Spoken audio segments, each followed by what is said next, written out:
দরজা খুলবো না, মা মানা করে গেছে। আরে খোল, আমি তো তোর বাবা। না, মা বলে গেছে ছেলে ধরে না গলা নকল করতে পারে। পায়খানা পেয়েছি।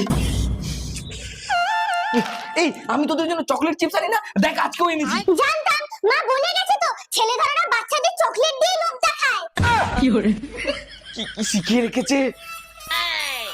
এই তোর কাছে ফোন আছে না, ফোন কর। বাবার নাম্বার বলো। লেখ 956123। বাবার নাম্বার তুমি কি করে জানলে? আরে আমি তোদের বাবা। ঠিক আছে, এমন কিছু জিজ্ঞেস কর যেটা তোদের বাবা মা ছাড়া আর কেউ জানে না। বলো তো মায়ের জন্মদিন কবে? কি হলো বলো, আমার জন্মদিন কবে? আমার জন্মদিন তোমার মনে থাকবে কেন?